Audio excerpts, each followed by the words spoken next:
questions or feedback.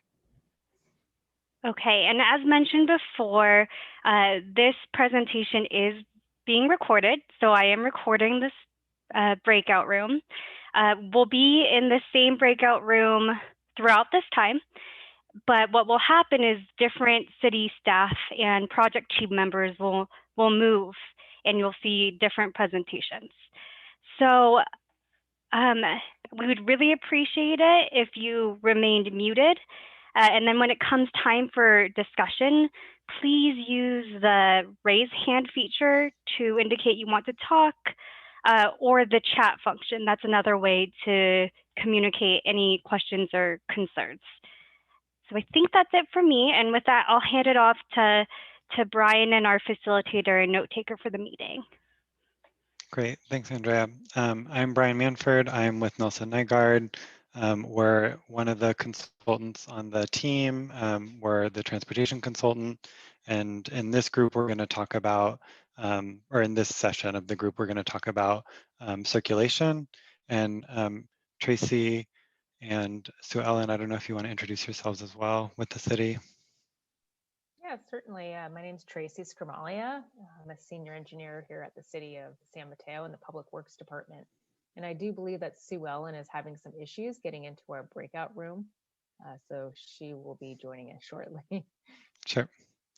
I want to first go over the alternatives in a little bit of detail. I hope everyone can see the screen. And I do recognize that there's a lot of information on this map, and so we'll be going over it, or I'll be going over it a little bit in some detail. And again, to reiterate, the purpose of today's meeting is to hear from you that the range of alternatives represent the range of alternatives that you want to see studied. It's not about picking one. It's trying to see if something's missing or if there's other things we should be considering as we evaluate and finalize the alternative. And thanks again for coming. You're the experts in your community, and we want to make sure that this plan is reflecting your input. The three alternatives that I'll be showing you are based off of what we've heard from the community in previous outreach. It also represents ideas and concepts and best of the industry from other cities across the country and in the Bay Area, as well as some of the regional plans and regional ideas in the Bay Area. And then it also includes the approved plans. So the bike master plan was recently approved. It's still valid, but a little bit older pedestrian master plan, those are included in here for all the alternatives. And so this first alternative, and what the circulation element of the general plan does is it prioritizes projects for the 20 years. That's what we're looking at with the alternatives, as well as informs the policies for the city around transportation. So the city is in charge of its own public streets and the right-of-way, including the sidewalks. And so it's essentially looking at how the city is using that space. Some of the things like transit, the city works in partnership with Caltrain or with Samtrans. And then things like the highways, the city works in partnership with the county transportation authority and Caltrans at the state level. So in alternative A, this is a walkable community is the vision here. And to support that, there's improvements in the downtown. It's very hard to see because of the scale of the map, but there's a light blue here, pedestrianizing 2 blocks in downtown San Mateo to create an outdoor pedestrian space. There's kind of a bike and pedestrian improvements along El Camino to make it easier to get to transit.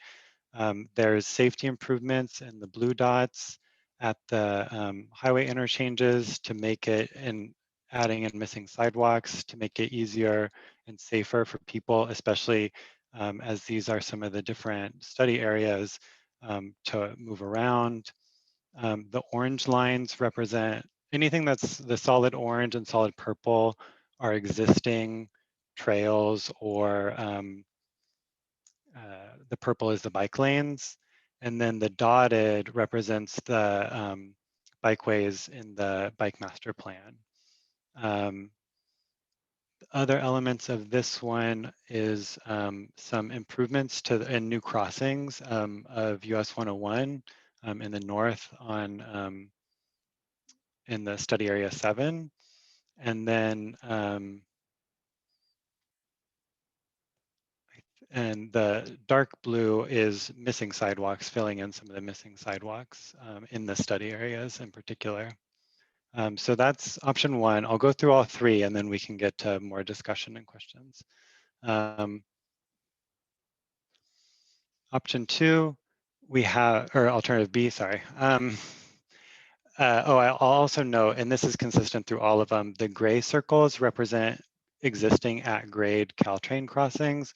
And so previous to this general plan, the city is studying them and looking at ways to, as well as Caltrain, to separate the crossing between the street and the train. And so to improve safety and also provide better movement of vehicles that don't have to wait for the train. So those are kind of considered separately from all 3 alternatives, but are a part of this process. So again, you still have the trails and you have the bike lanes, but in this one, we're really thinking about Caltrain has some long-range improvement plans. There's some near-term ones with the electrification and service improvements, and then a 2040 business plan. So building off of that, let's connect some of these improve the east-west connections so that people are able to access that regional transit. And so this has in yellow kind of some new or enhanced transit to and from Hillsdale Caltrain, which has the best service or the most frequent service in San Mateo.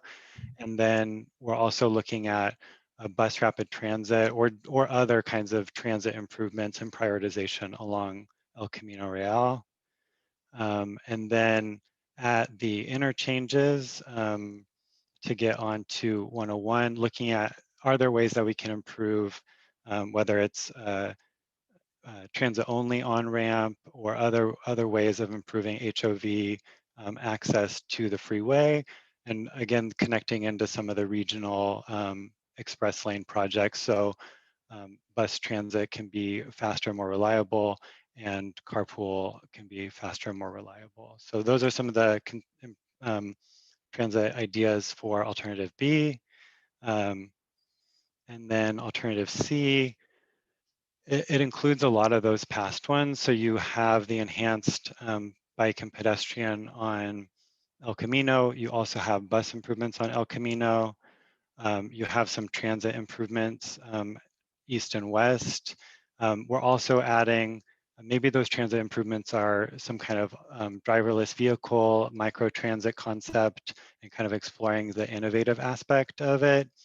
And then another key difference in this one is, what if we reimagine the streets in downtown San Mateo, similar to if people kind of follow urban planning, in Barcelona, they have a super block concept in which you still allow vehicles to access, but you reconfigure the intersections so that you can't go through them. You kind of have to turn. And so it keeps people from going through, but you can still get there in a vehicle. And it basically opens up a lot of pedestrian spaces. So that's one idea, but the idea here is that it would be traffic calming and other enhancements to have more space dedicated to outdoor dining and people and walking, and a little bit less to vehicle movement.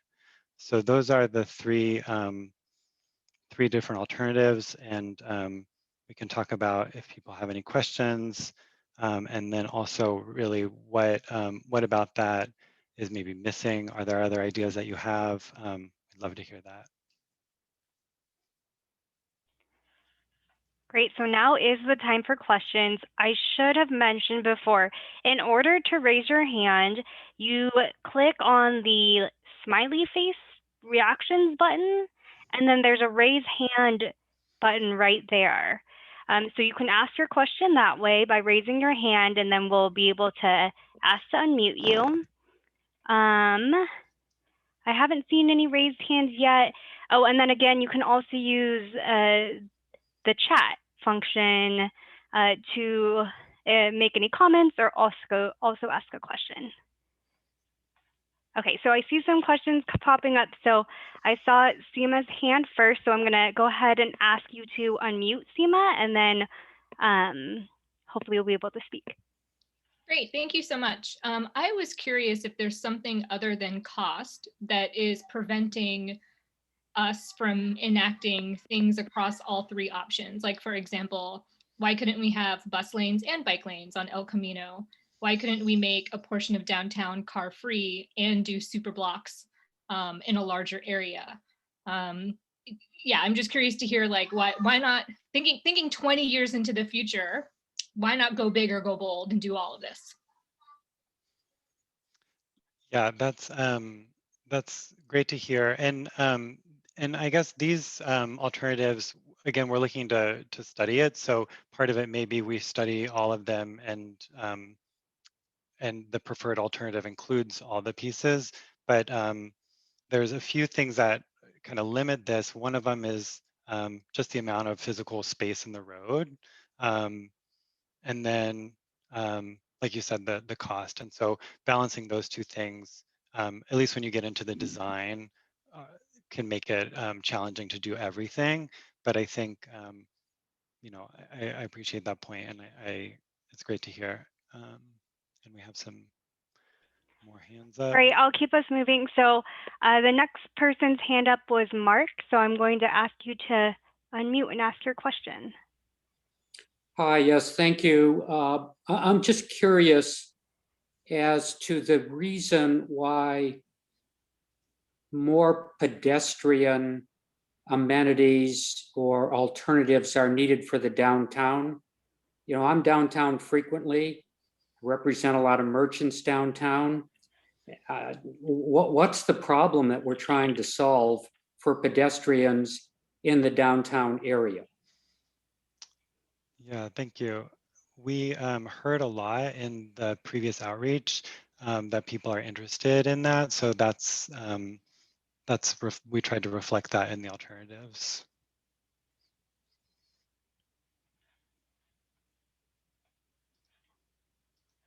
Okay, and before we move on, sorry, Robert, just right before we unmute you to have you ask your questions, I wanted to read a few comments that came in to me through the chat. Let's see, the intersection at 3rd and Norfolk is terrible for bikers and pedestrians. Would be great to get a blue dot there. Do these plans take into consideration safe and efficient evacuation of residents during a significant disaster, especially with increased projected housing? That's a question there. Great. Yeah, I think Joanna mentioned the general plan has to address hazards as part of it. And so that's part of the general plan element to consider. Great, and then I'd love to let Robert have a chance to share his question, and we'll come back to some more questions from the chat after that. Thank you. The question I have kind of follows on what Seema said, that there are so many competing projects on this list. There's pedestrian bikeways, there's interchanges. Chronically, San Mateo is underfunded pedestrian and bikeways. Chronically, it's overfunded the interchanges. There's a proposal before the city to do a new interchange at Peninsula at the tune of about $125 million. And I know that's not all city money, but I know that you have that competing against bike trails that have not been funded. How will we get a chance to weigh in or vote on or have comments on competing interests like that? Bluntly, the time of the cars is over. We're going to have to go to pedestrian, walking, bicycling, and all those sorts of things if we're ever going to have a chance at global warming. If we continue to fund, and I'm sorry I'm going on, if we continue to fund cars, we're going nowhere. So will we as residents have a chance to say no more cars, or or maybe people want cars? How will we have a chance to vote on that or provide a realistic chance of something different? Thank you. Thanks for your comment. I think this entire general planning process is intended to hear that and hear other people's ideas on this. And so it's not necessarily put to a citizen vote, but it is put to the council provides direction on this. And so the elected officials in the city have a decision making power over the general plan. And so I would also note that there's some, this plan is consistent with state guidance, which has greenhouse gas reduction as part of it.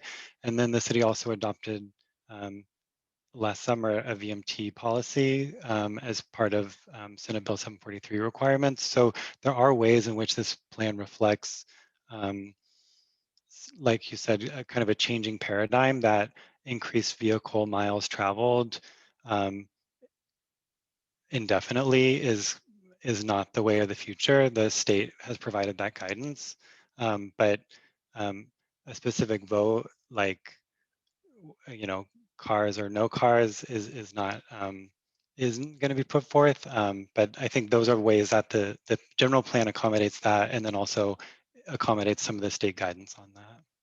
And I don't know if anyone from the city wanted to share anything else.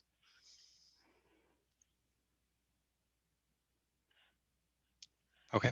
All right, I know we don't have that much time, so hopefully we can squeeze in some of these chat questions. And then if not, I do want to let everyone know that all of these chat questions will be saved. So hopefully we can follow up later. So north-south bus service to San Francisco currently travels through North Central where we live. Looking quickly, your bus net seems to focus on El Camino. We do not want to lose the bus towards San Francisco. El Camino is too far to walk to the bus and has too many stops. Please identify where express service to San Francisco will stop for North Central residents. Also, buses connecting to BART at Millbrae. Yeah, that's great to hear.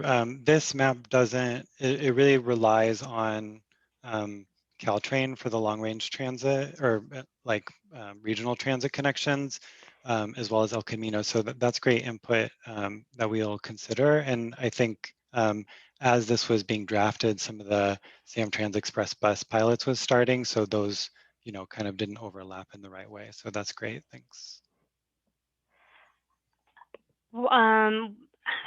I think right before you, although, Brian, do you know if you guys have to hop out right now to the next group?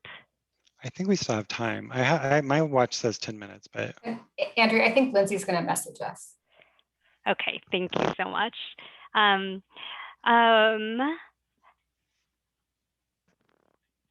Why aren't we considering more east-west roads options to get to and from Foster City?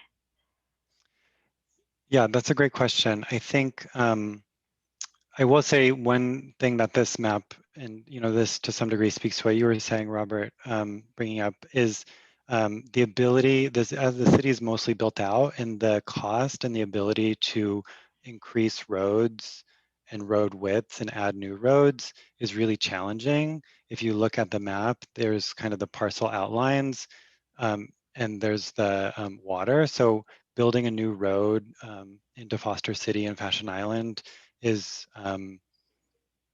economically really challenging. And so there aren't any, it's not identified in the current alternatives to build new roads.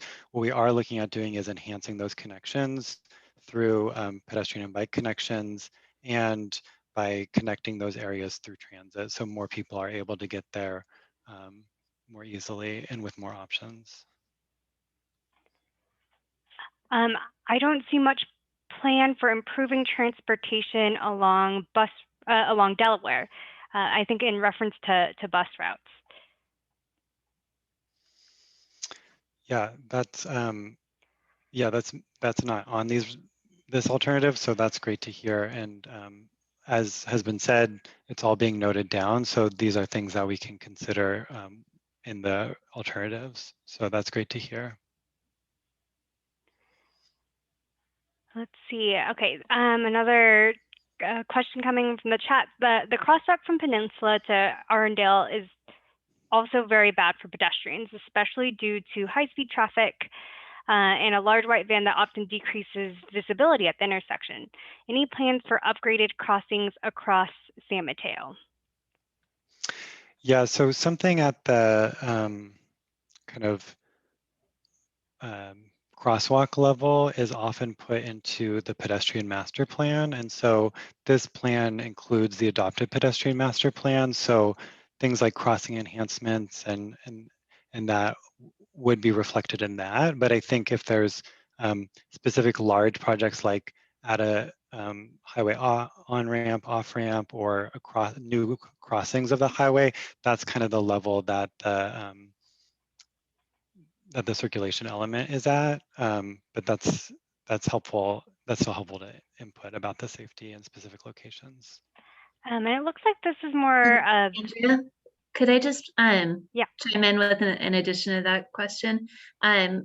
To complement the general plan, the city is also working on scoping out and pursuing a complete streets plan, and that takes the higher level policy and goals from the circulation element and puts it into a plan that addresses safe and comfortable mobility for all modes on our roadways. And that type of plan would be something that would be more likely to look into improve crosswalks throughout the city than the circulation element per se. So I just wanted to make mention of that for reference. Thanks. and I think I'll go ahead and this looks to be more of a comment that I'll read. Problem with all of the San Mateo maps is that they do not reflect topography, such as trying to reach out into the southwest corner of the city, look at the super minimal use of the commuter shuttles here in the past, and need to work around or with natural barriers. And then we had a more general question here. Can you elaborate on automated vehicle ideas that would replace so many cars in parking? Yeah, so these are great questions. Thanks everyone for adding them. And I think too, while we still have a few more moments, if there's again anything that you don't see on here that you want to see, we'd love to hear that. Regarding automated vehicles, the alternative C has kind of conceptually like an automated shuttle or circulator shuttle at a kind of city level, but automated vehicles themselves are not necessarily something that the city has jurisdiction over. That's often handled at the state level. But one of the things we're looking at in the general plan is kind of future-proofing it and looking at crafting policies for the future. So kind of separate from the alternatives, because this is about how the streets work or in the different modes that are planned for, the automated vehicle policies need to be developed at the city level. So that's something we're looking at kind of on the legal policy side. But the automated vehicles for the 20-year timing horizon, is right now pretty tricky to plan and model for because we don't yet have kind of the technical established methodology to do that. And so we're looking at it in terms of the policy and how it can improve things in the future, but we're not necessarily saying in 10 years, we know every car is going to be driverless. And so, you know, we're building to that. Okay, thank you so much, Brian. And with that, I think your team, it's time to go for you guys to the next group, which I think is Group A. So thank you so much. And we're gonna welcome our next presenters as soon as they're ready. And thank you guys so much for participating through the chat function. So I have received a lot of your comments and questions through here, and I apologize if I wasn't able to get to them, but they have been received and they will be noted. So I will turn it over to Linda. Hi, everyone. My name is Linda. I'm an associate planner with City of San Mateo, and I'm joined with my co-facilitators, Rendell, senior planner, and Nikki Vu, housing specialist. So I'll go ahead and start my screen share.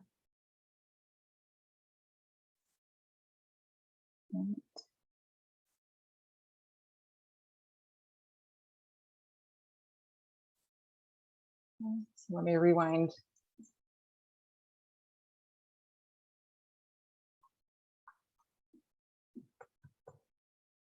Okay. So just as a quick reminder, tonight's exercise, we're focusing on study areas 2, 6, 9, and 10. And the key questions that we want you to focus on, is to give us input whether this is the right range of alternative scenarios. And if not, are there any ideas or changes missing that you would like to see evaluated? And so we're just going to go ahead and jump into, in order, the different study areas. So starting with study area 2, this is the Bell Mateo Bowl Molly Stone Shopping Center area. And so currently this portion of the study area, it's related more to a neighborhood commercial with some high density multifamily residential uses allowed as well.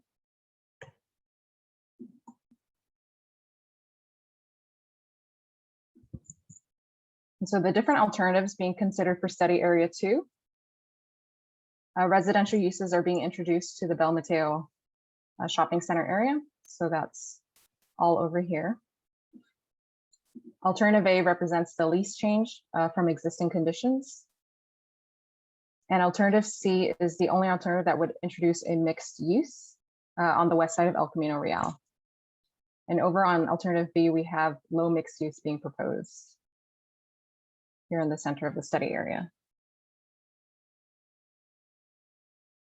And so we'd love to hear from you all, enter your comments, questions into the chat.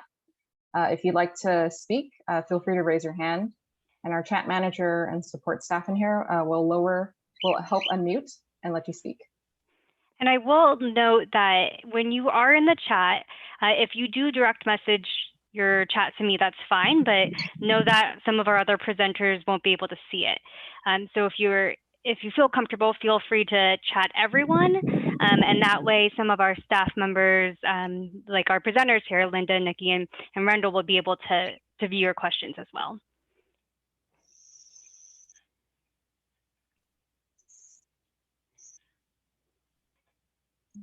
Oh, okay, so I see that you cannot chat everyone. Okay, never mind. Feel free to forward your question to me, and I will be sure to read your comment or question out loud. Thanks, Andrea. Yeah, so some key things to point out that's different from the existing. And so right here we have existing neighborhood commercial, and in these different alternatives, low residential uses are being considered in the Molly Stone, Bell Mateo Bowl area. So I'm wondering if anyone has comments about that. Linda, we had a question come in. What does mixed use mean? Yeah, so mixed use, it's proposed residential and commercial combined. And so I can just refer you back to the place type menu. Let's pull that up.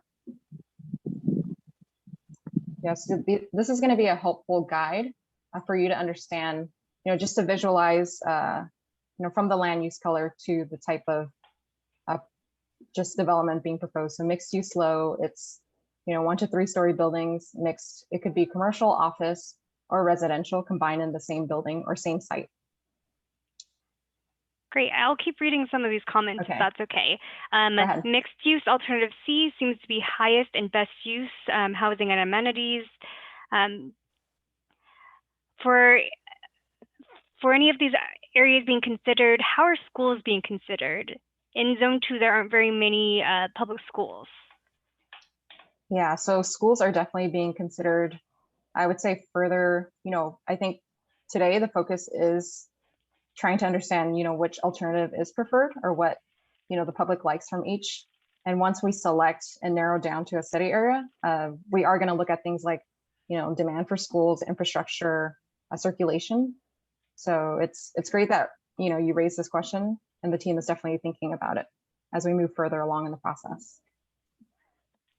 Another comment, it seems like C makes the most sense, concentrate commercial on El Camino and maximize residential units. Another question, how will you test your assumptions for development? Bell Mateo Bowl, for example, may not be interested in selling to a housing developer. Have the alternatives been tested for reality? So with the general plan land use, the purpose of it, we sort of paved the way for potential uses that could occur. But you are correct. for a lot of private properties, it is up to the landowner and if there's any developer interest.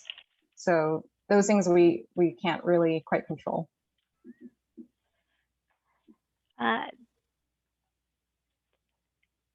This area looks to be ready for redevelopment, but adding housing means adding more students, and the elementary schools in the neighborhood are already at capacity. Where would these students be accommodated?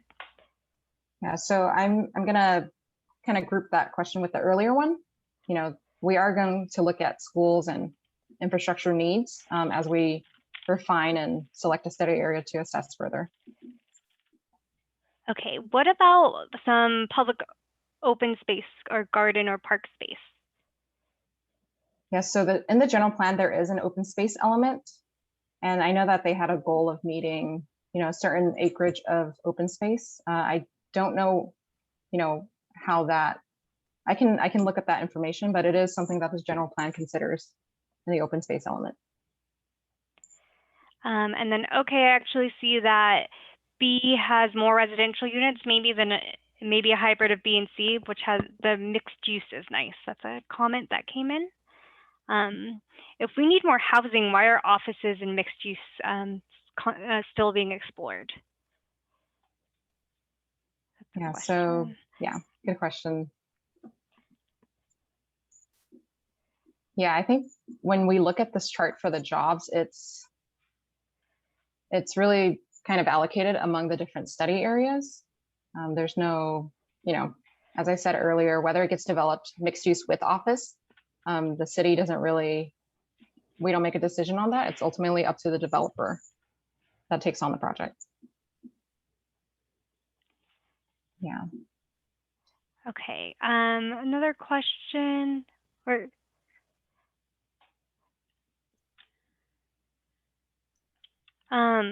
oh, Linda, should we be moving to other study areas? Sorry, yeah, okay. If you can help me track time, that would be great.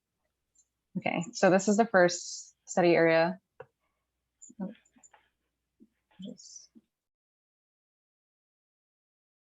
So the next study area is number 6, the Campus Drive area. So currently that's the Lowerwood Shopping Center and a lot of the offices along Campus Drive. Okay. So the current alternatives for study area 6, it looks at changing the office uses along Campus Drive to residential while maintaining commercial designation at the Lowerwood Shopping Center. Alternative A represents the lease changes to the existing offices, and all the other alternatives B and C would look at introducing more residential uses into the Campus Drive portion. And I just want to point out along this part of Campus Drive, there is an approved residential project, Peninsula Heights. And so that's one thing that the alternative is looking at, is sort of being consistent with what is being developed currently.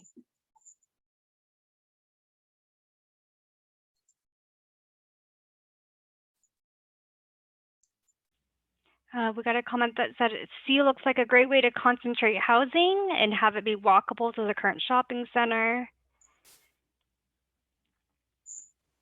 Some more supportive, you know, building housing near jobs, helping to alleviate traffic in the long term, and maximizing housing is a good goal. Thanks, Andrea. B, adding the most jobs seems good too. Do you want to keep moving through the study areas, and we can? How are you doing on time? Do you know? I do. I don't. You're going to be at your halfway point at 7:29, and it's 7:27. Okay, thanks, Christina. You're welcome.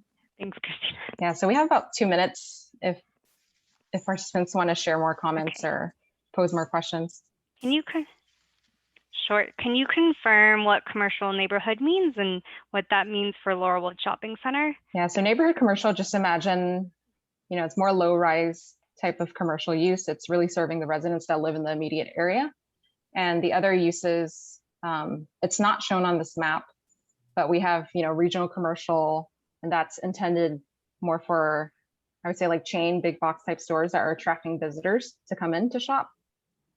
And so with neighborhood commercial, it's really intended to serve the neighborhood. And so that place type menu I had shown you earlier, that also shows examples of what a neighborhood commercial building would look like.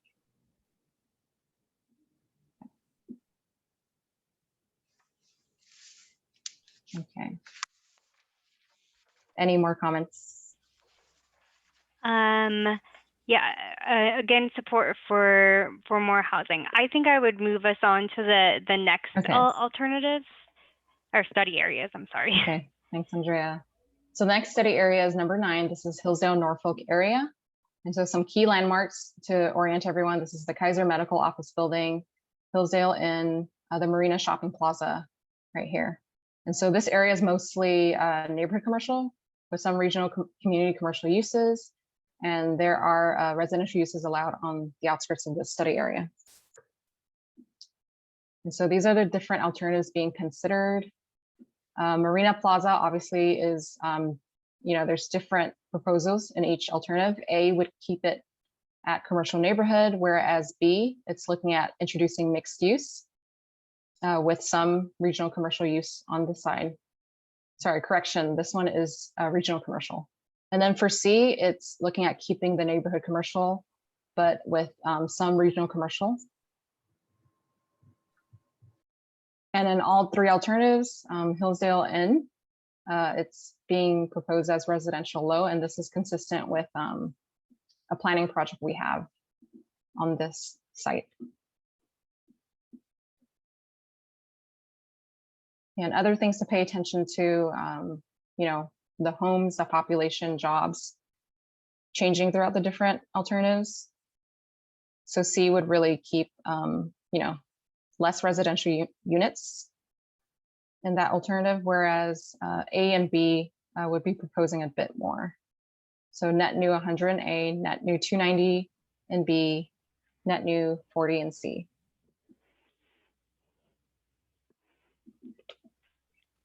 Great. Okay. I can read some of the comments that came in directly to me. Again, we need a lot more housing. Another comment about this particular study area, prefer B, mixed use is nice. Getting to this area is already very tough during commute hours, considering the pre-pandemic time. Mixed use medium, again, it provides the most housing and possible adjacent amenities to serve residents. And then we have another comment about fields. Why aren't we looking to have sports fields or club sports for recreation? In this specific alternative, Andrea? Actually, maybe this is more related, especially in the current business park in the Laurelwood. So this is to the previous study area, I think.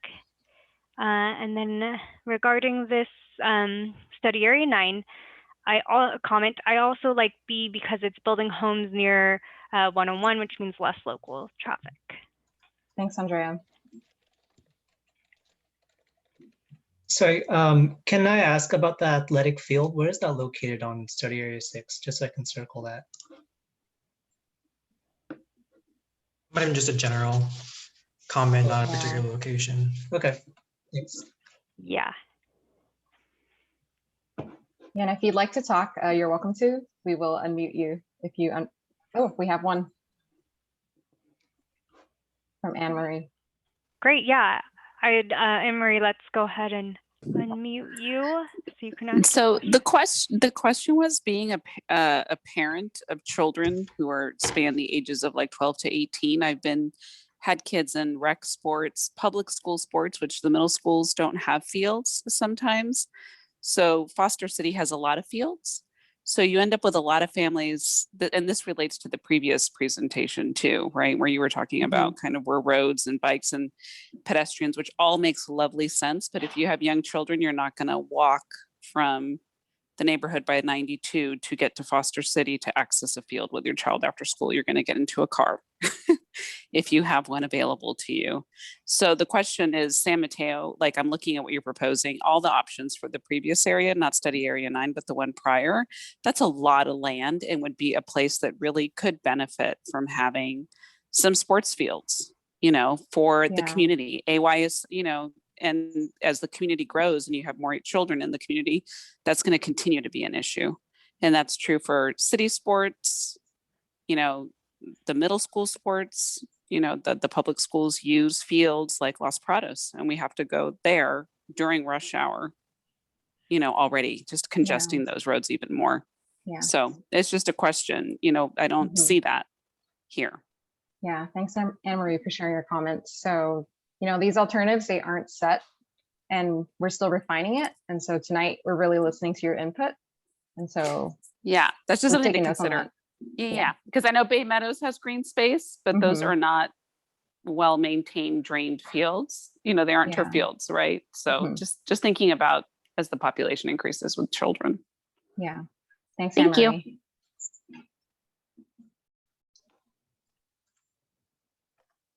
So shifting back to study area 9, if anyone has any comments or questions about this particular study area, Hillsdale, Norfolk area. I got some chats come in Okay. supporting Anne-Marie's comments, but I think it would be a good idea to move to our last study Okay. area Great. that you have to present on. Thank you, Andrea. So the last study area, it's study area 10. This is the Bridgepoint, and you know, it's mostly executive office with regional community commercial here. So this is the Marriott Inn, and we have regional, well, a mixed use here where the Bridgepoint Shopping Center is. So that allows for regional community commercial and high density multifamily. And so the different alternatives for Bridgepoint Shopping Center, what it considers, A, is keeping Bridgepoint Shopping Center the same. Alternative B would designate the northern portion of Bridgepoint to be mixed use low. And so this would be an opportunity for a mixed use village. Alternative C would designate it as medium residential. So that's looking at 4 to 7 stories, medium density type residential projects. And it looks like, you know, office uses are maintained throughout the different alternatives. So for example, the Sony building, that's being kept at office medium. The Marriott is staying at commercial regional. And so as you look through the different alternatives, you can look at, you know, how it changes in terms of homes, population, and jobs. And so currently alternative C would be providing the most net new homes at 940 units. In addition, the most net new population. Alternative B would be providing the most net new jobs.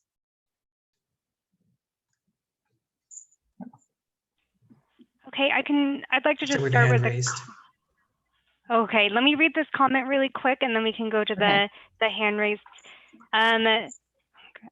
Mixed use does not necessarily guarantee any preponderance of residential. We've proved a lot of mixed use and gotten very little housing in the past. I'll just make this comment too. In this instance, I like B because you keep many of the stores there while still adding plenty of houses. And I'll let Seema speak first as we saw her hand first. Hi, thanks. I was going to turn this into a long comment and thought it might be faster to speak instead. What I like about option C is that one, it's just maximizing housing, which I generally think is a good idea because I think we should be looking ahead to RENA cycle 7, knowing that the RENA cycles are only 8 years and this plan is supposed to cover 20 years.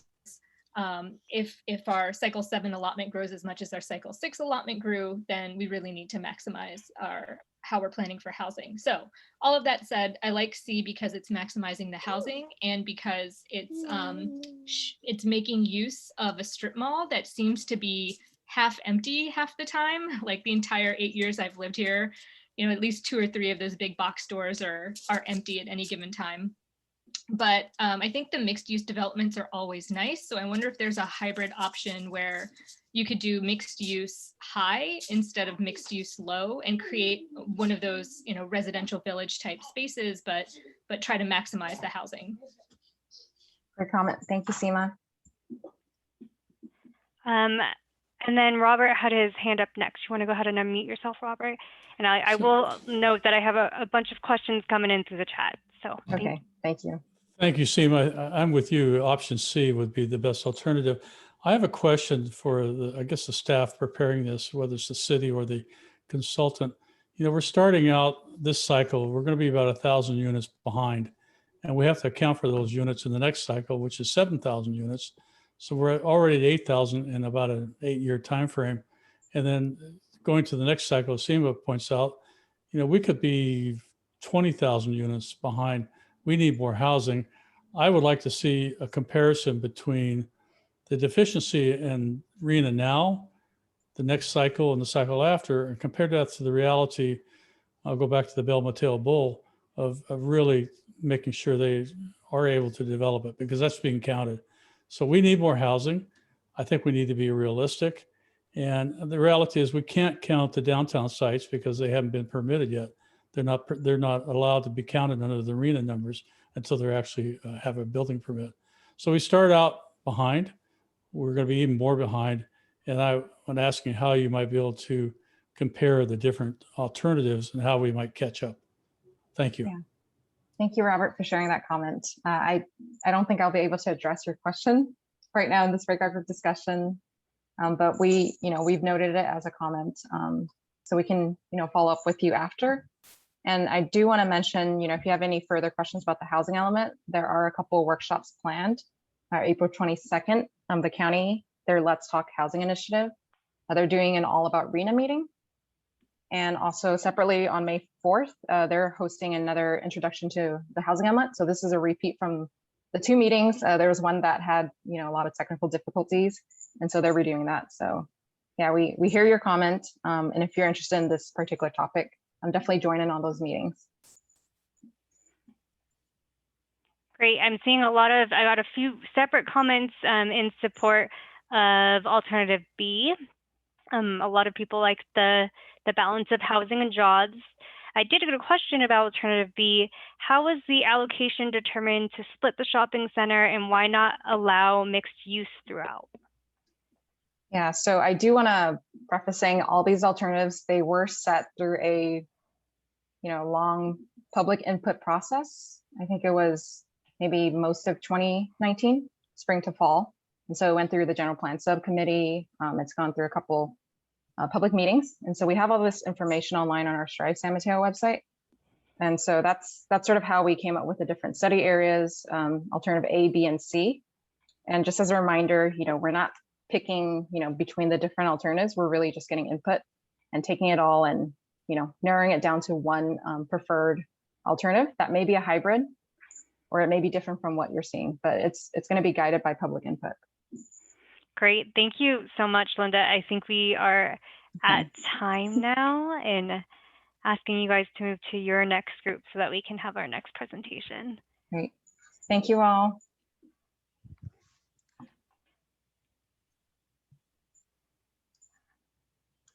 All right. Sure. This is group D. Okay. Yes, we're group D. I'm going to A. Okay. Have a good night, everyone.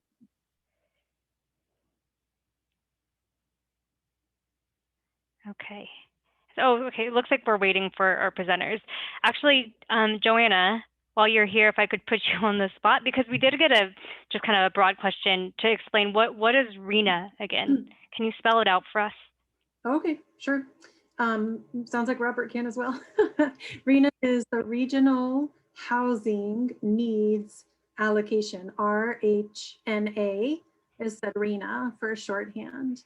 And so the concept is that California at the state level has decided that housing is a priority and that we need to provide housing for all Californians. And in order to do that, every individual jurisdiction, every city and county in California needs to provide some housing. And so the state does a demographic analysis of how much growth is expected and how much in different income levels. And then through regional governments assigns a number to every city and county on an 8-year cycle. That's the regional housing needs allocation. And the housing element is in part a plan for how to accommodate that. And it has very important connections to the general plan as well, making sure that land is available for housing. I hope that answered the question about what is the RENA. Great, and I see Julia and the rest of our presenting team is here, so I'll turn it over to her, and they've got a handful of study areas to get through, so hopefully we'll keep you on time, Julia, and do keep you moving on those study areas. Thank you. So let me go ahead and share my slide.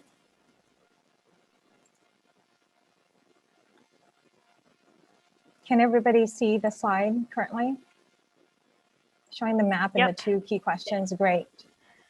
So we would be covering 4 different study areas during this segment. And again, just a reminder, 2 key questions.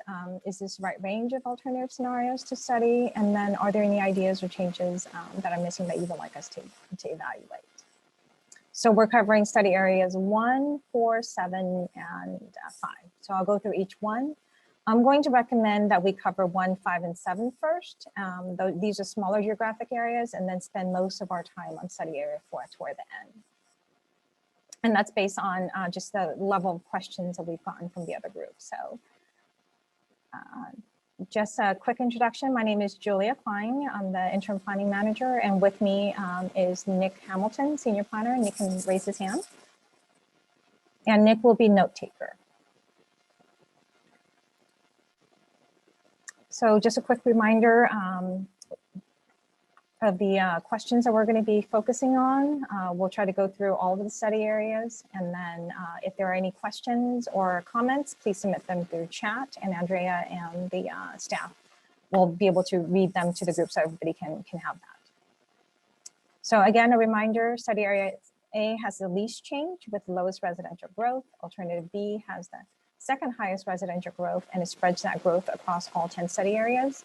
Alternative C has the highest residential growth and then concentrates that growth in the tallest heights and densities near the transit corridor, the railroad and downtown areas. So study area A is the north segment of El Camino. And that's this area here. Existing land uses include a mix of medium and high density residential, as well as office that has a residential high density overlay. And in terms of the alternative A, B, and C, what we're seeing is El Camino. Again, this is the Burlingame border. And then this is the downtown area. And so what we see in terms of El Camino is this white line that's running through the middle here. And then the key intersections, street intersections you might be familiar with is Tilton here. That's where my cursor is in that light blue area. Poplar Avenue, which is along here, and it threads all the way to the freeway, 101, and then Burlingame border to the north. The key differences in terms of land use on all 3 is that alternative A is preserving most of the existing residential medium residential along the El Camino corridor on both sides. There is along Tilton and El Camino intersection, there is a designation of mixed use medium. And then in alternative B, there's an introduction of a commercial neighborhood area at the intersection of Poplar and El Camino.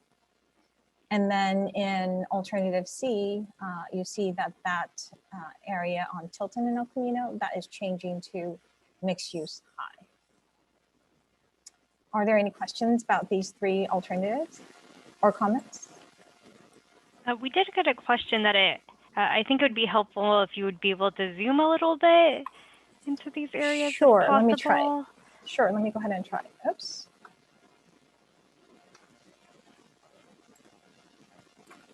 And then again, anyone who'd like to raise their hand or enter into the chat, and I can help read some of the questions. So, and yeah, so we did a question. We are able to, on Strive, you can look at all of the different study areas and zoom in too. And sorry, go ahead, Julia. If there is a particular area you would like me to zoom in on, or in one of these alternatives, please go ahead and let me know. So I'll scroll real slowly right now, just so you can see. So again, this is Tilton. This is West Poplar right here. We got a comment about option B, maximizing housing around El Camino makes a lot of sense, especially if El Camino becomes a bus route. Thank you for that comment. Are there any other comments or questions?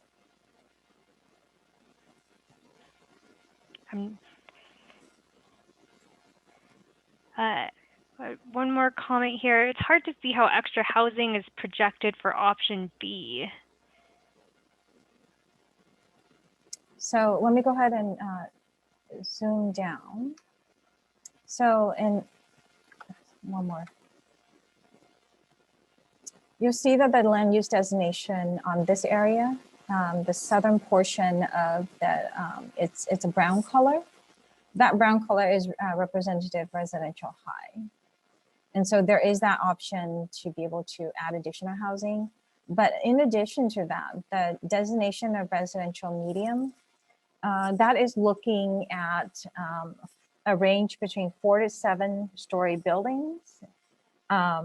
And so currently, if you are driving along that portion of El Camino, you'll note that most of the buildings are 3 to 4 stories. There's actually quite a few that are only 2 stories. And so looking at this residential medium category, which is looking at 4 to 7, even in some of these areas that are, where the color is the same across all 3 alternatives, it is looking at the potential of adding additional units because of that range in height, which is different. It's the existing range of buildings that are out there are 2 to 4. And so we're looking at a designation that would potentially allow 4 to 7. Great, and I'm getting some notes from our timekeepers, and I think it might make sense to move on to our next study area, Julia. Okay, thank you. So let's go ahead and go to study area 5, and then we'll come back. We'll save most of our time for study area 4. So study area 5 is along the San Mateo corridor and Peninsula Avenue. There's a mix of residential as well as commercial and office uses that are there currently as the land use designation. In terms of the key differences between the 3 alternatives, the Safeway area is neighborhood commercial currently.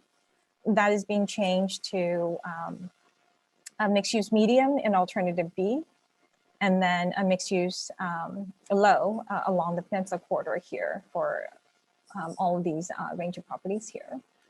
In addition to that, you'll see similarities in terms of the office mix and the neighborhood commercial mix between A and C.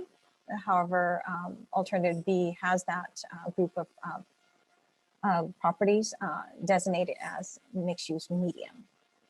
And then in terms of alternative C, there's also a difference in terms of the residential high designation, which is this dark brown, and then the mixed use high designation, which is this dark blue. Reflected in these colored land use differences is a net increase in dwelling units as well as jobs, which you've seen in the other study areas as well. Are there any questions or comments about these 3 alternatives? I have some chat comments coming in. Let's see, especially regarding proposed residential development exceeding 4 stories in North Central, such as along North San Mateo Drive and North Ellsworth. How do we ensure protection from adverse shade impacts? Will the city build in and offer light studies or impact studies in the community? So the technical studies, those comments are comments that we definitely will note down. At this stage right now, what we're doing is asking to see if these are the right range of land use to study. And then once we go through this phase of answering that question, then we're going to be looking into doing those technical studies. So your comments right now about the type of studies, those are good comments and will be noted down by Nicholas. Great. And then still about study area 5, we've got a comment about B is a good mix. And then another commenter, I support alternative C, having more residential high near downtown would be nice. Also, another commenter preferring option C because it maximizes high density housing near downtown, and housing along San Mateo is nice given the bike lane development. Okay, and so Nicholas will note those comments for study area 4 when we get to that. Okay, are there any comments on study area 7? Oh, did I skip? Yeah, I think we were just finishing our discussion of five. Did I skip to number 7 accidentally? Yeah. I'm so sorry about that. My fault. Okay, and now I think let's move to study area 7. Okay, so study area 7 is this on the both sides of the Highway 101 corridor. So it's along Amplet, as well as this portion that's along Kingston, and then the shopping center here.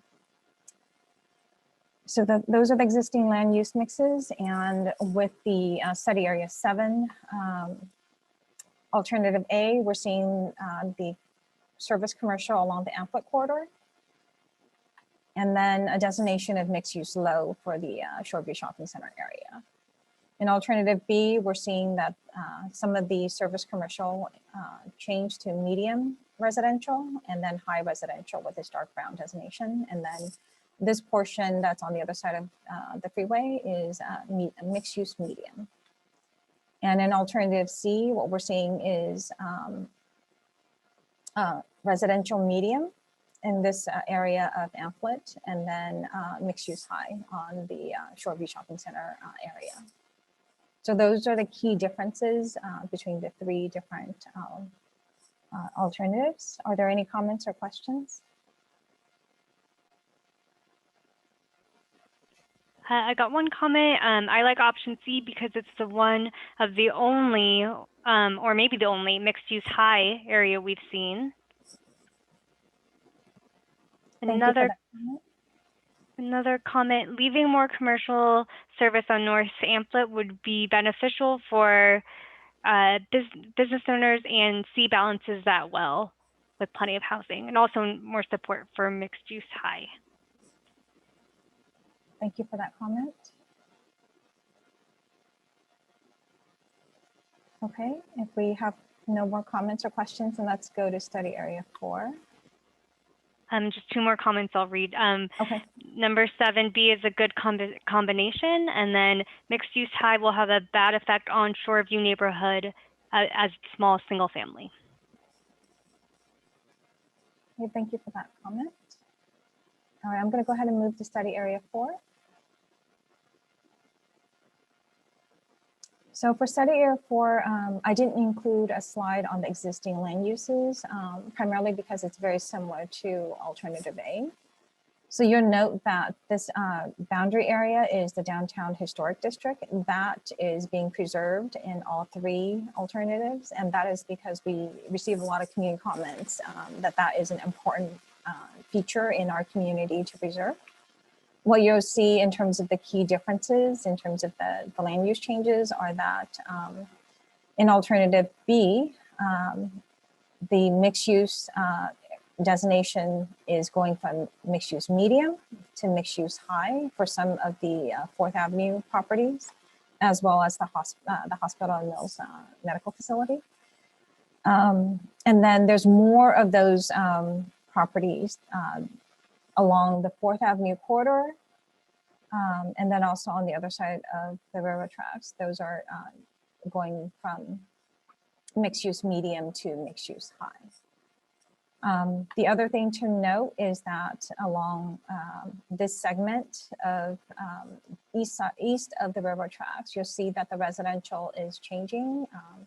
In the middle portion, which is that darker orange, it's residential medium, and then the lighter orange color is the residential low. And that's to provide some transition to residential uses that are just outside of the downtown boundary, both in North Central and in Central. Are there any comments or questions about the downtown? All right, we're getting some comments coming in. Option C, if there's one place we absolutely should maximize housing, it's near the transit corridor. And more support for alternative C. Again, we need the most housing possible in downtown. However, I would recommend keeping residential medium on the whole residential segment east of the railroad tracks to continue maximizing density. And then the middle option seems like a good balance and also introduces mixed use medium.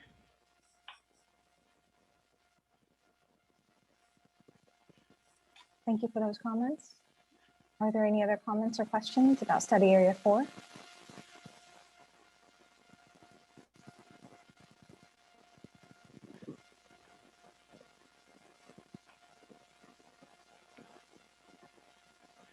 One other comment came in, more support for option C with more residential medium.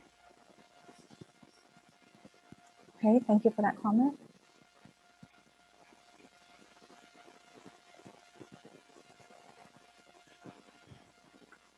And it looks like we're doing, I think, very well on time. So please keep the comments and questions coming.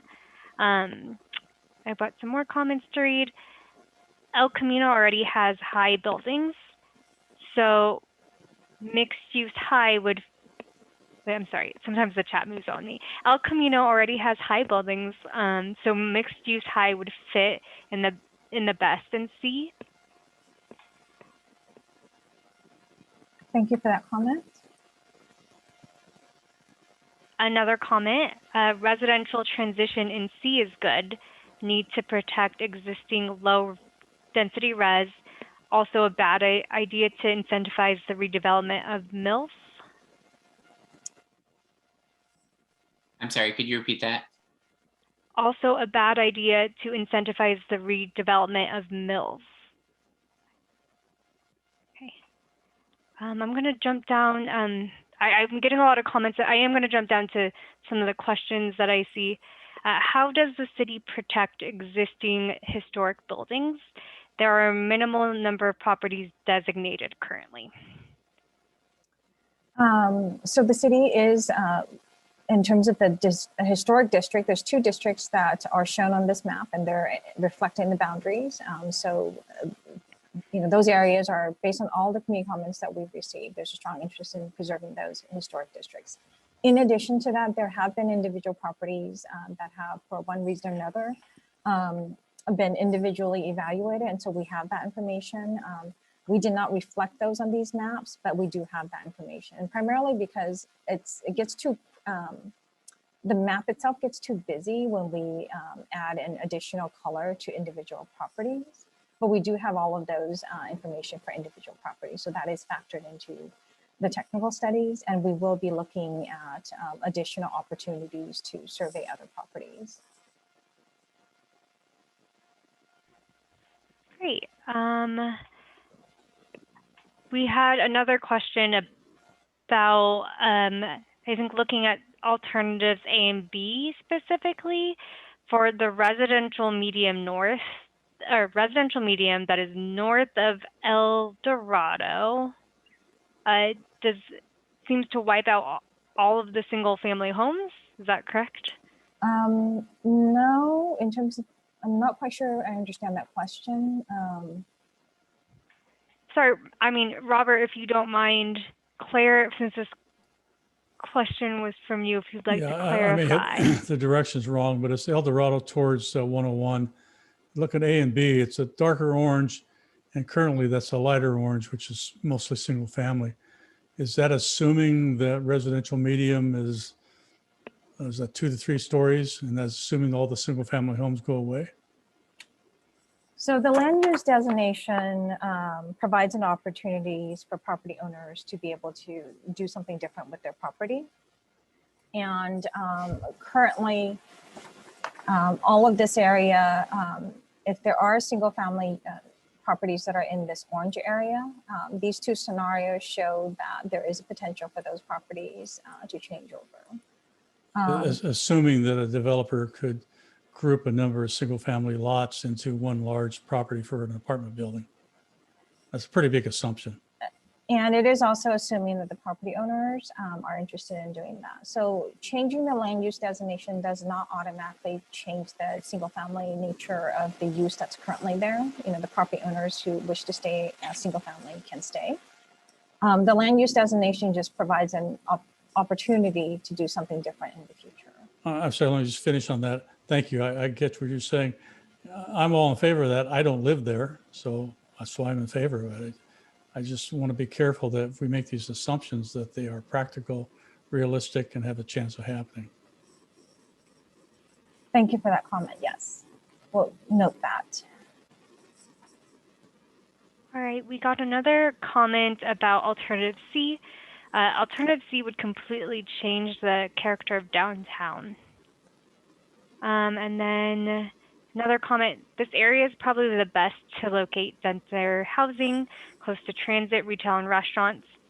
We may have to bow to the inevitable and accept heightened density increases to avoid locating higher density housing in other areas where it does not fit. Prefer alternative C as a lesser evil. Thank you for those comments.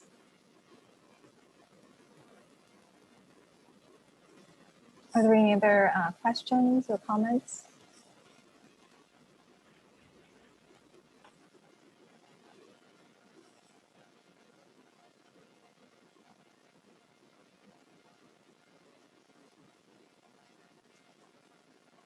And so these maps and the different alternatives will be posted and available on the strivesanmateo.org. If you have any, after this workshop, if you have any additional thoughts or questions or comments, you can always email generalplan@cityofsanmateo.org as well.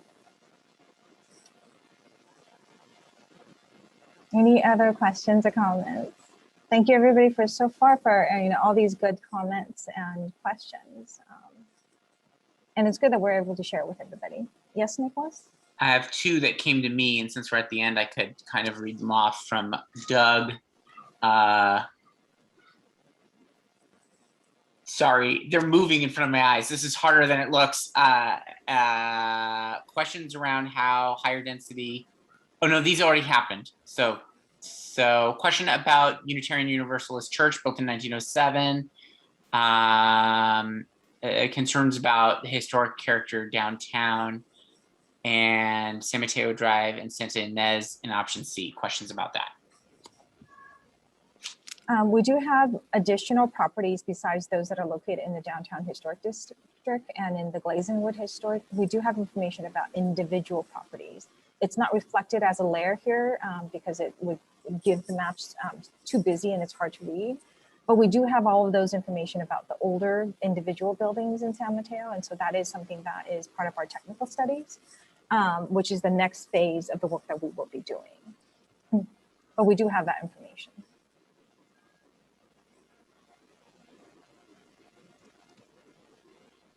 Great. And I think with that, it is time for you guys to move on to your last discussion group. So thank you so much, Julia and Nick, for the presentation. And yeah. Thank you, everybody. Bye.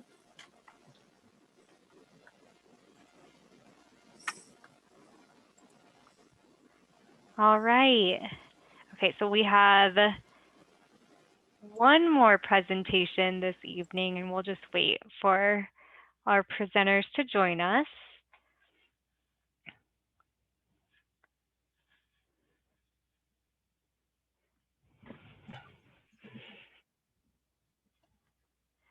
All right, and thank you again, everyone, for being so patient and entering your questions in the chat. All right, so I'm going to turn it over to Brian to kick us off on the next study areas. Awesome. Summer is going to pull up her screen here. And just to orient everyone to the areas that we're talking about in this particular breakout, we're talking about a portion of study area 1, which is essentially from the Central Park area in downtown down to 92. We're talking about study area 3, which is it's the largest study area that we have, but it essentially runs along El Camino Real from 92 down to the southern end of Hillsdale. And it also incorporates Bay Meadows, the event center, and the areas immediately surrounding the Hayward Park and the Hillsdale Caltrain stations. We also have study area 8, which is the study area that's at the intersection of 92 and 101 and the immediately adjacent parcels there. And then there's one small sliver of study area 1 at the southern end between 36th and 40th on El Camino Real that we'll also be talking about. So we found, at least in the first 3 rotations, that most folks want to talk about 3 and 8.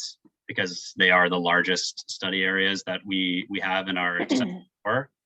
But we are open to sort of starting wherever this group would like. So if you want to drop in the chat, if you have a preference about any of these study areas you want us to cover, we're happy to focus more of our time there. Otherwise, we can jump right in and get started.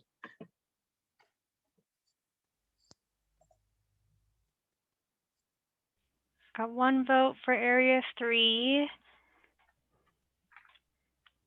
Second vote for Area 3. Maybe we should start there and just kind of. We probably could have guessed that one. Okay. Okay, so as I mentioned on the previous slide, study area 3 is our largest one as part of the general plan update. So it runs from 16th Avenue along El Camino Real all the way down to the southern end of Hillsdale Shopping Center. It includes the event center, Bay Meadows, and then a lot of the projects around Concar. So the new Concar project, Station Park Green, all of those are incorporated in this study area 3. So I'm going to run through each of the 3 alternatives and sort of call out the highlights and the things that might change from one to the next. So on alternative A, Burrell Square Shopping Center is a mixed use medium designation. So that's right where Summer's mouse is hovering there. 25th Avenue is mixed use low, and that's that area of 25th Avenue immediately to the west of El Camino.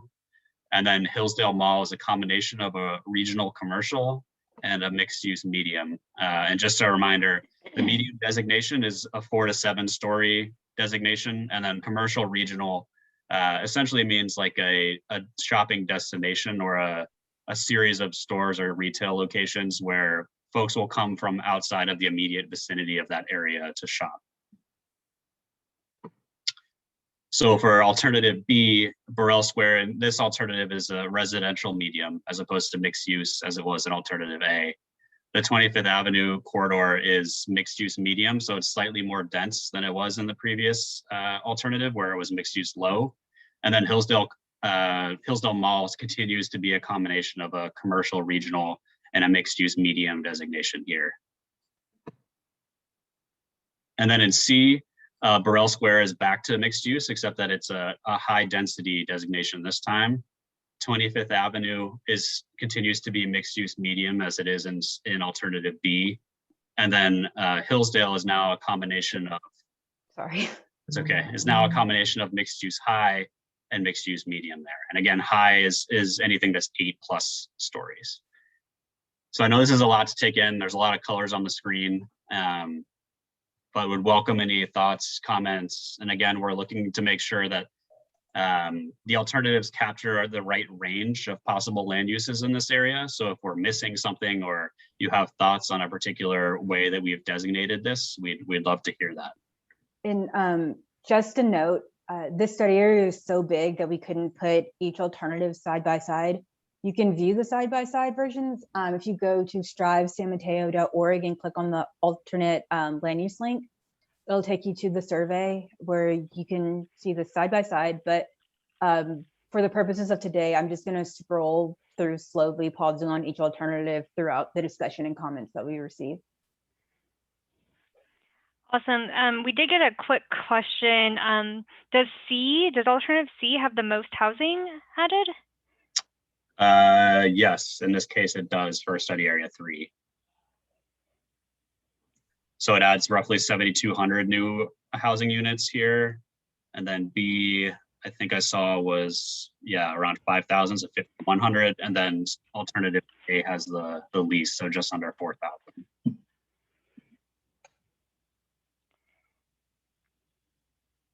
Okay, let's see. Getting some comments. Please add the office buildings on Burrell to study area 3. These office buildings are dated and won't last for 20 years. Let's plan now for residential in these areas. So I think the office area you're talking about is at the very southern part of study area 1, which Summer will go over later. Oh, but that's fine. It's right at the edge of study area 3, so we'll make sure to make note. Got it. So we'll save that comment for study area 1. Okay. 25th Ave shopping as a gem needs to keep as close to current as possible. That's a comment. Another comment about study area 3, prefer option C. Again, this one is one of the few options that has mixed use high, which is really nice. We're already building dense housing in many of these areas, so we might as well maximize it, which will allow us to meet our RENA goals and obligations without having to build in the R1 zones. And then a comment, not C, totally changes the neighborhood for commercial profiting. Thank Another you all for comment. those. I like Hillsdale being all mixed use medium in alternative C, but would like Burrell Square to be more mixed use high in alternative B. So I think maybe it sounds like combining some of the elements of B and C. So I think C does actually have mixed use high for Burrell Square and a mixed use for Hillsdale. So maybe that encapsulates what the commenter is looking for, but we can take note of that. Got it. Also support the mixed use high right next to Hillsdale Station. And then some comments about preference to alternative A or B. And again, we just want to make sure that we're not necessarily choosing favorites today. We are just making sure that what's included in these alternatives is the right range of possible land uses. So if there's something we're missing, we definitely want to hear about that.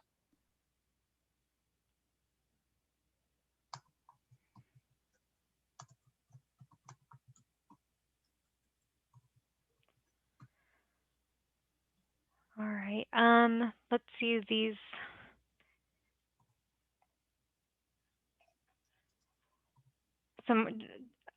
There are a variety of comments that we'll save here. And residential high in alternative B by Hillsdale is also ideal for people who take transit. And then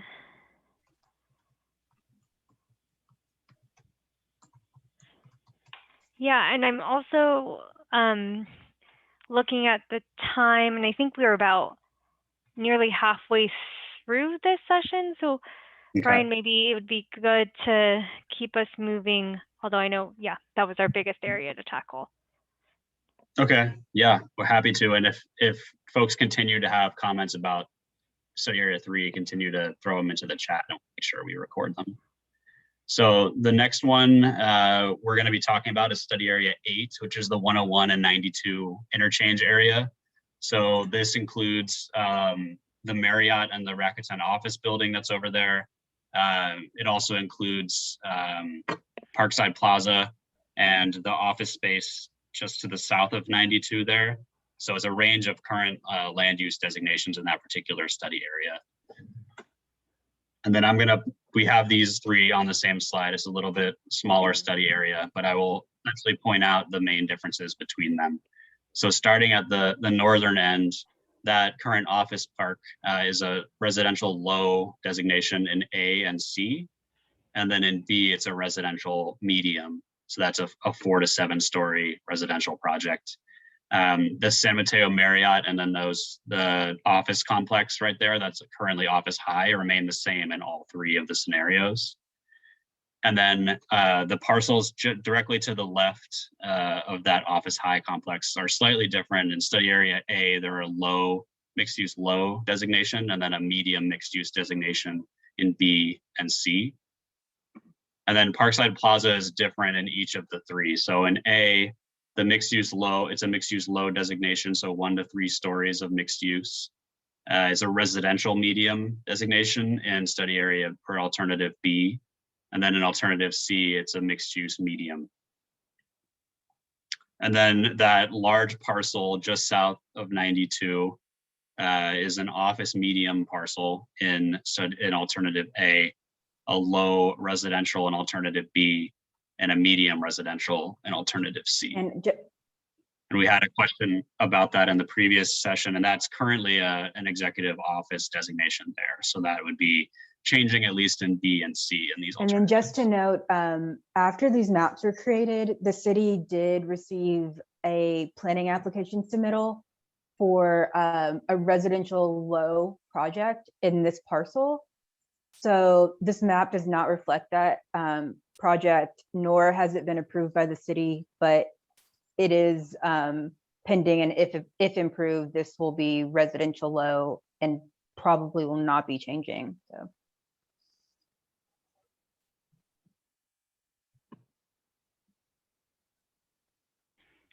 All right, do we have any comments on this study area? All right, for study area 8, we got one comment, prefer alternative B for maximizing housing. And then another comment, I like option B because the higher amount of residential medium, other transit hub connections to what is currently a business park. And then a question, what is the planning logic to doing something like adding commercial at El Camino and Tilton, but wiping out the Parkside Center? Or will the mixed use require some neighborhood commercial retail?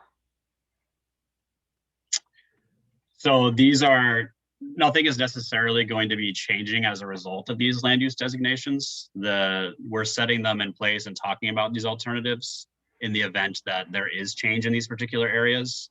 And the question is sort of what possible scenarios can you envision for that particular parcel? Should it turn over or be changed into something else over the next 20-year time horizon?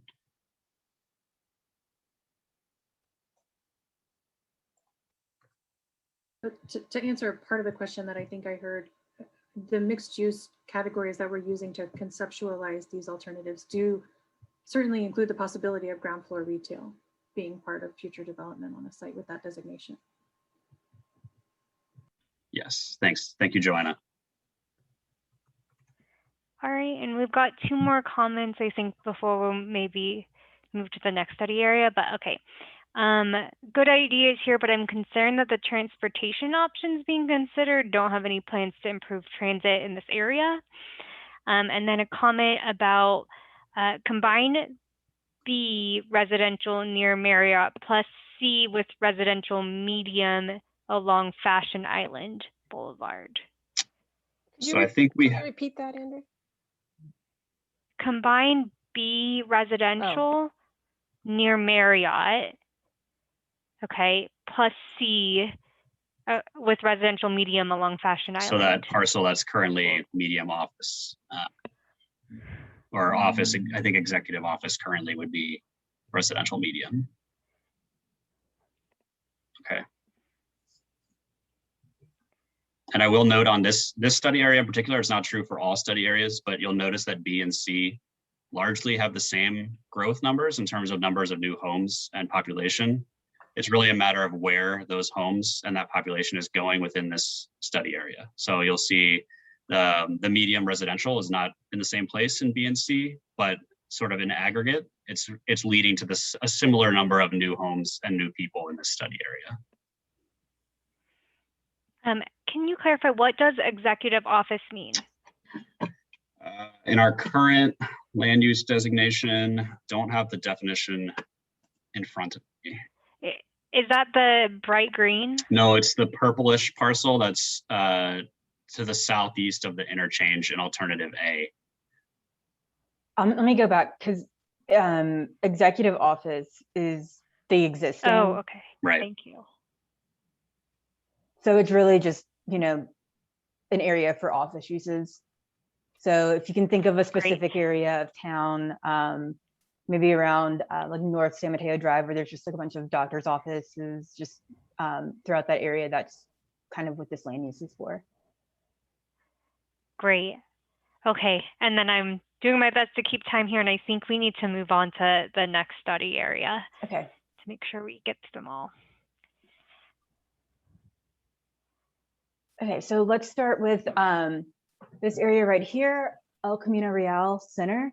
This is from roughly the southern end of Central Park down to 16th Avenue. The current land uses are single family. We've got some I think, or medium residential, multifamily, excuse me, And then we have some office uses as well. So this study area would not change too much. In A, we have mixed use low at the top and then mostly mixed use medium at the bottom. In B, we have mixed use medium at the top with mostly high density residential at the bottom. And then C, it's the majority of it is mixed use medium. So this was, I think, the parcel that was spoken about on Borel, excuse me. So this in alternative A and C, it's office high, which is 8+ stories. And then in B, it's mixed use high, 8+ stories. And so generally, whenever you have low, it's going to be 1 to 3 stories. Medium is 4 to 7 stories, and high is 8+ stories. We have a hand raised. Yeah, Summer, are you finished kind of presenting the alternatives, or we can move to the question? No, I'm finished. It's Okay. very simple. Yeah. Awesome. Okay. Yeah, Robert, go ahead. Yeah, that was not the property I was talking about. It was the one along Burrell, farther down to Edinburgh. It's across the street from, Edinburgh dead ends into Burrell, the whole office complex. That was included in an earlier study area. I remember putting the little Lego blocks on the map, and then it was taken out later. I'm just asking for it to be put back into the study area. Okay, gotcha. Thank you. Thank you. All right, thanks, Robert. We're having some comments come in. Support having high density residential in El Camino.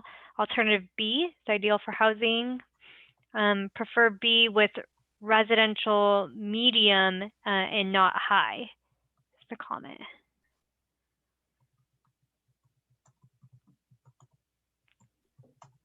Okay. Yeah, because I think, well, we have a mixed use medium in A and C, and we have a residential high in B. So theoretically, the mixed use medium could include medium density residential, but it could be a mix of things. Hey, I mean, does this encompass all of the different ranges that you can envision for the future? Positive and negative, are there any other scenarios that should be evaluated in the next step?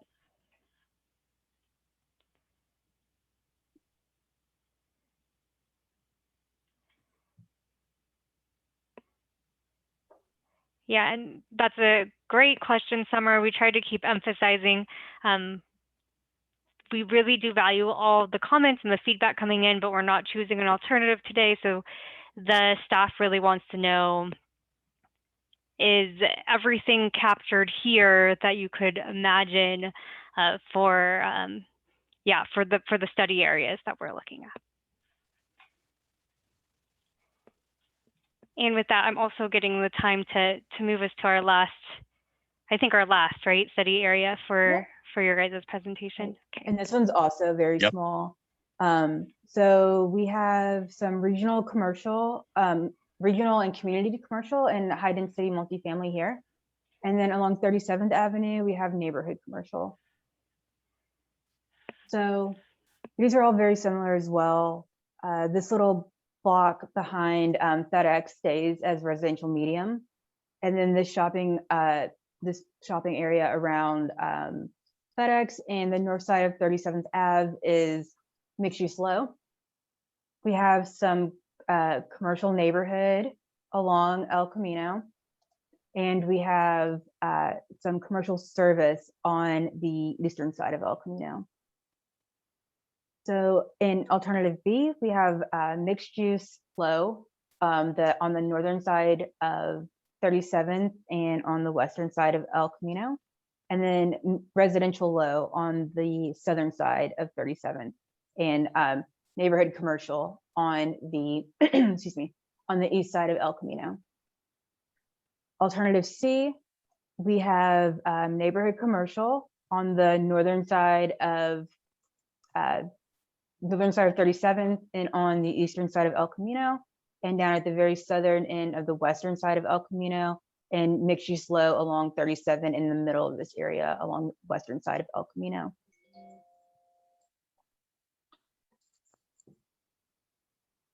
Okay, that's all.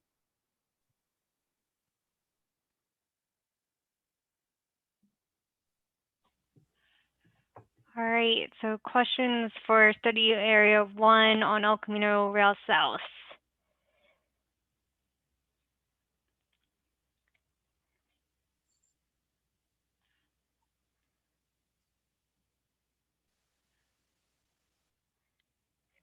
I don't think I have any new comments related to this study area.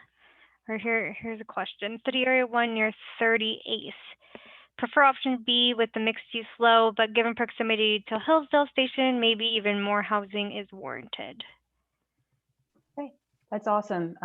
That's an alternative scenario that we can ask the consultants to study. So thank you.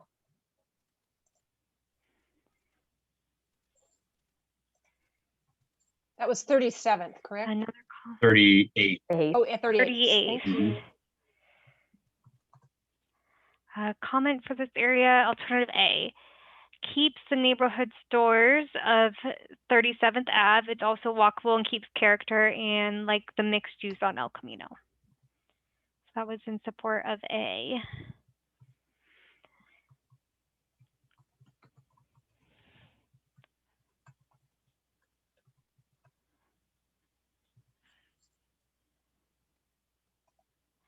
Oh, I think we have to return to the main session now, the main meeting room. All right. Yeah. So thank you, presenters, and thank you, everyone who's stayed in the discussion group with us. So again, all your comments are being recorded, and there's a lot on strivesanmateo.org if you're looking for more of these maps. And you can join us again on Saturday if you'd like. We're going to be going through this a similar exercise on Saturday morning as well. And if you want to look at these maps in more detail, you can do that by clicking on the link to the survey at strivesanmateo.org, and you can leave additional comments there as well. So, thanks, guys. Thank you, everyone.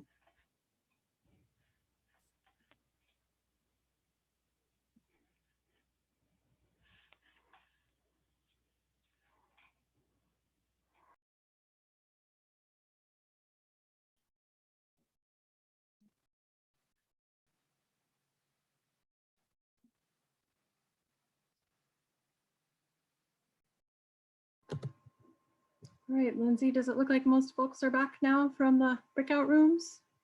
Yes, we have all the breakout rooms have closed. Everyone's rejoined us. Fantastic. Well, before I share my screen again for just 2 closing slides, let me thank you all very much, both facilitators, note takers, all the support staff, and especially residents and citizens of San Mateo who are here with us. Thank you so much. I heard really amazing conversations in the breakout rooms that I visited, and I was really impressed with your thoughtfulness and your attention and your ideas. So thanks so much for that. It makes a huge difference in making this a better plan and a better process. So we noticed that, and we're really grateful for it. I'm going to, as I said, share my screen. Again, just to provide you with a little bit of information briefly about next steps. This is going to be at the very end. So we have a survey that I mentioned earlier that's up at least through May 2nd. But again, if we really hear demand for more time, certainly make that happen at strivesanmateo.org if you want to share any other ideas about the alternatives. Anytime you have questions or comments about the general plan process, please contact us at generalplan@cityofsanmateo.org. That email address will reach all the right people who can help answer your questions. We have a whole bunch more upcoming meetings.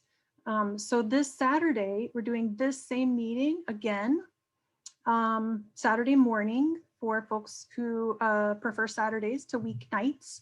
So if you want to offer additional input, you're welcome to come back. If you have folks you know who you think might want to offer their input, please let them know about the workshop on Saturday morning. Please know that if you do want to join that meeting, you're going to need a new registration link. You can't reuse the same link that you used for this meeting. So if you want to do both, we welcome you, but please do register for both meetings so that you get the Saturday link. Then next week on Thursday is the meeting all about ARENA. That's a county-wide meeting from the Let's Talk Housing folks. RENA is the Regional Housing Needs Allocation. So if you heard about that tonight and you're curious and you want to learn more or contribute more, please check out that meeting on Thursday, April 22nd. That's not a general plan meeting, but these topics are closely related, of course. Similarly, on Tuesday, May 4th, another meeting about the housing element and introduction to the housing element. That's the third time that meeting will be held. So if you've been to one of the other two, it's going to be that same meeting again. And if you know someone who's looking for an introduction to the housing element, could be a good way to start. That's Tuesday, May 4th. On Monday, May 17th, we're going to be taking a general plan status update to the City Council. So you're welcome to join us there and provide your comments to the council. As always, that is going to be another virtual meeting. And then on Tuesday, May 18th, we have a general plan subcommittee meeting scheduled where we will go through a very similar exercise with them. And we will also share with them the feedback that we've gotten at this Thursday meeting and on Saturday morning's meeting as well. We're going to be looking out to dates with the Planning Commission and the City Council in June and July this summer. And by the time we get to the City Council meeting, our goal will be to ask the council to give us some final direction on refining and finalizing this range of alternatives so that we can launch the next important step of doing the evaluation. And then finally, last but definitely not least, we would really love to know your thoughts about this workshop. We thought really hard about how to put this together for you. I know it was a lot to cover. I really, again, applaud all of you for participating in this and being so willing to share your time with us.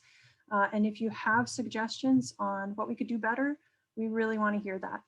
So if you snap a picture of this QR code with your phone right now, or if you take this link, you will be able to provide us with your feedback, and that's very important to us in doing a good job with our future workshops. Joanna, I just want to point out, I also put that link in the chat. Thank you, Carrie. All right, so Carrie put the link in the chat. You can easily copy and paste it or click on it from there and take a few minutes and give us your feedback. And as if you take nothing else away from tonight, which I hope you do, but strivesanmateo.org is your source for the survey, for the information on the alternatives, for those dates and times of all those meetings I listed out, ways of submitting comments to us and sending us emails, and pretty much anything else you'd want to do related to the general plan. So please take full advantage of that. And with that, I think we can let you go, and thank you once again for your time tonight. Thanks so much for being part of this process. Thanks, everyone.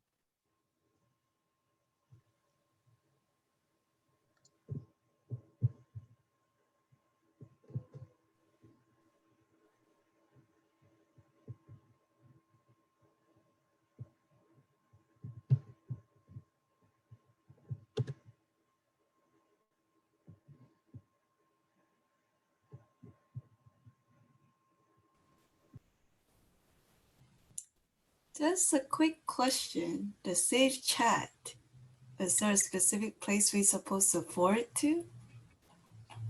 Why don't you hang on one sec, Viv? Okay.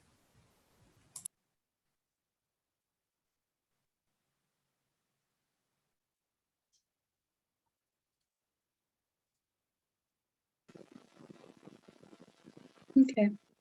Well, perhaps we end, and if we feel like we need to regroup, we can do that at our meeting tomorrow. Thank you, everybody. Okay. Thanks, Good everyone. evening. Bye.